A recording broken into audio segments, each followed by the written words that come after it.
Daily Devotion with Pastor Balla for May 8th, 2023 from Proverbs chapter 19, verse 1.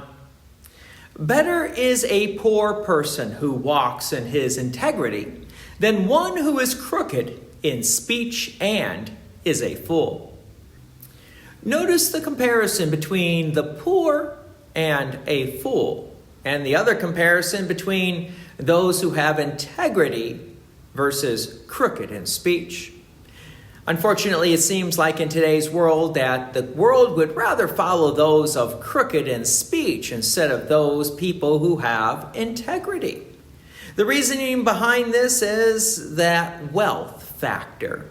Our world really follows the wealth behind it. And so they have no problems if they see a wealthy person. That must be a good person regardless of what the person says. Again, this is part of the testing of the Christian faith. Do we as Christians value the integrity of a person, especially those following God, instead of following the wealth, the number of physical blessings that God has given to them?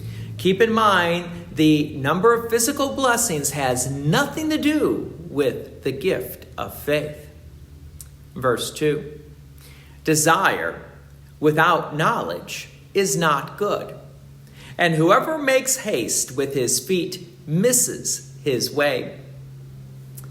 Many people in today's world want to focus on people who have the energy or the drive or the desire that a person has.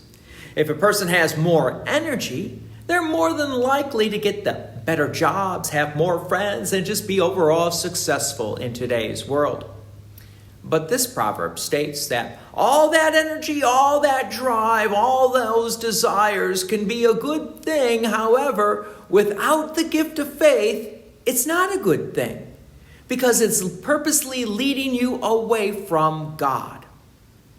Now, if you take that desire, drive, and energy and focus it upon God's will, awesome things will happen. All because of the gift of faith. Verse 3. When a man's folly brings his way to ruin, his heart rages against the Lord. This is one of those proverbs I think every Christian should memorize. I have seen it way too many times. When a Christian has something bad happen to them, usually because of their own fault, and then they start blaming God for allowing the bad thing to happen to them.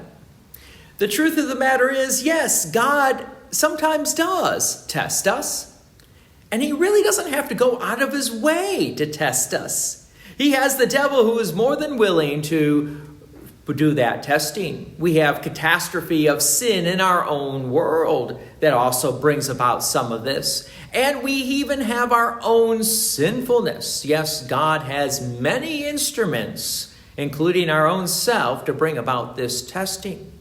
So when the testing comes, what do? Paul in the New Testament says he prayed 3 times for the Lord to take away this thorn in the flesh. But God had to remind him that his grace is sufficient for all his needs. So in the midst of our own testing, do we continue to rely upon the grace and mercy of God? Or do we look to God and start blaming him for the testing or trials that we're experiencing? Verse 4, wealth brings many new friends, but a poor man is deserted by his friend. If I may add to this proverb, having many friends may not be a good thing. Yes, wealth will bring about having many friends, and unfortunately, the absence of wealth seems to have the opposite effect with friends disappearing. But God will never leave us nor abandon us, regardless how many blessings we have received from God or how little blessings we have received from God. The blessings are determined by God, and he loves us regardless of how many he gives to us.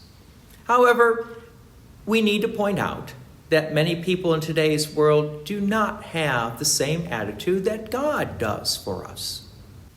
God's peace and many blessings be with you, and thank you for listening. And please take an opportunity to share this message with others. If you have enjoyed these daily devotions, please consider making a donation to Peace Lutheran Church, 24024 West Main Street, Plainfield, Illinois, 60544. Thank you again for listening.